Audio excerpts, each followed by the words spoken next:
Tonight we're talking about the upcoming election and specifically about an interesting measure that Oregonians are going to vote on statewide. It's called Measure 118, and it would give seemingly free money to every Oregonian. But is anything really free? Measure 118, that's our big story tonight.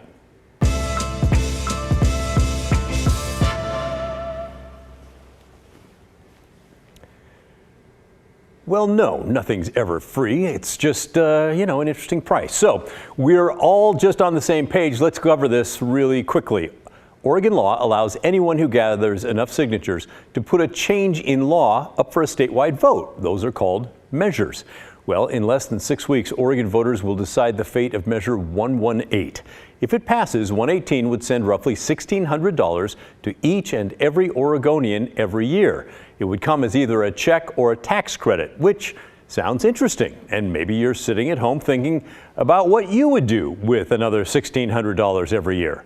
But lawmakers across the political spectrum in Oregon hate this measure, and they hope you'll vote no. Financial supporters of the measure seem to be mostly wealthy Californians, according to the Oregon Capital Chronicle. They obviously think it's a good idea.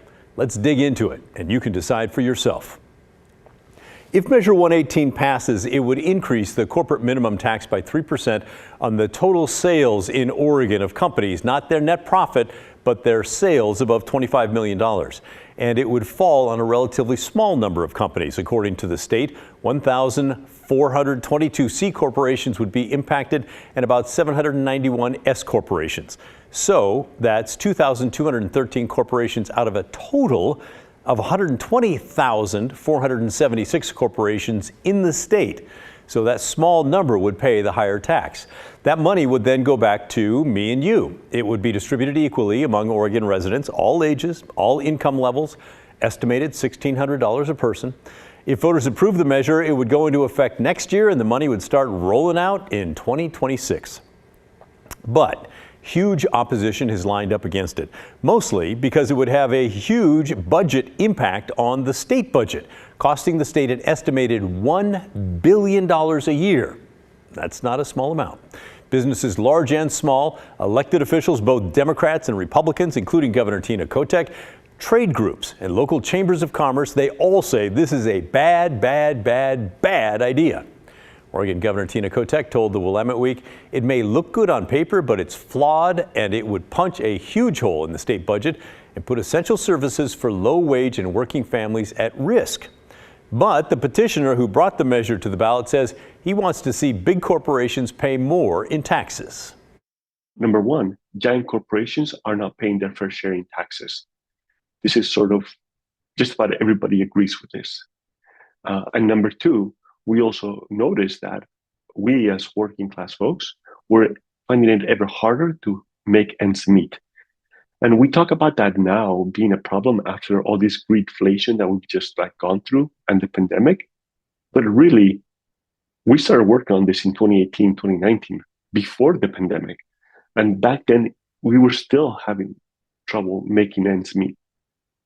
And so we thought, what if we put these two concerns together? What if we have giant corporations start to pay their fair share in taxes, and then use that money to give people a rebate, so they can use that money as they choose.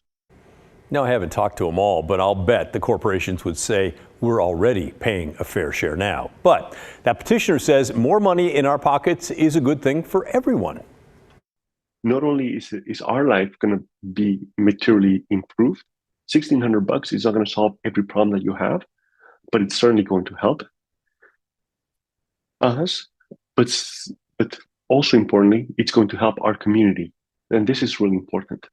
So when we all go out and we spend our $1,600, however we think we ought to spend that money, it's up to us. Then our economy is going to do better. Particularly our Main Street, our local economies are going to flourish. But the coalition against Measure 118 says it would be bad for consumers, bad for business, bad for the state's general fund. Hundreds of organizations have signed on against the measure and donated millions to try and defeat it. The opposition is calling Measure 118 the biggest tax increase in Oregon history, and they say we'll all be paying more for the things we buy if it passes. Here's Angela Wilhelms with the Oregon Business and Industry, that's a state business lobby. I think because this is a tax on sales, but a tax on sales at every step of the supply chain, it's even worse from a consumer impact standpoint than a traditional sales tax, which happens once at that final point of sale. Think about an Oregon-made product. You could have a company, let's say a landowner that harvests a tree, and they could have to pay this tax when they sell that lumber or that timber to the mill. The mill might have to pay the tax when they sell a 2x4 to a wholesaler, who would have to pay the tax when they sell it to a retailer, who would have to pay the tax when they sell it to the consumer who just wants to, I don't know, fix a patio or something. So this is way worse than a traditional sales tax. It's almost like a hidden tax. But I think at the end of the day, consumers know that they're going to end up paying for this, and they're going to end up paying for it sometimes 1, 2, 3, or even 4 times over before the day is done. However, the chief petitioner says he disagrees with all of that and that large corporations are paying hardly anything in taxes compared to small local businesses, and the Measure 118 would balance things out. Now, it's never easy digging into an analysis of tax data, but we're fortunate to have the Legislative Revenue Office doing a lot of the heavy lifting for us and the public. They did an analysis of Measure 118 and found that the measure has significant implications for the state's general fund. They say Measure 118 would result in a negative cash flow because the increase in those tax collections would be less than what it would cost to fund the rebates and the rebate program. And they say there would be a reduction to the state's rainy day fund. They also say the rebate program would also complicate the corporate kicker, which funds schools, because that money would also be earmarked for the rebates, and you can't spend the same dollar twice. So there are big general fund implications there. And they say the new tax would bring about 1.3% increase to inflation in Oregon. The group Tax Fairness Oregon, which typically advocates for higher taxes on corporations, well, they call this measure a hot mess. They say it's poorly written and fails to consider the impacts on the general fund and unintended consequences. For instance, people getting federal benefits might lose them if the rebate is considered income. The Oregon Center for Public Policy, which advocates for cash payments for families, also agrees. The pro-Measure 118 folks say their campaign has a plan to work with the legislature on implementation, and they don't really believe it will be so bad for the state or affect people receiving benefits. Lots of lawmakers on both sides of the aisle disagree, however. Oregon's top Democrats sent out a joint statement last month. They wrote, "In these tough times, we all want working families to get every break they can, but Measure 118 is not the answer. We have grave concerns it will slow job growth and cause cuts to critical services.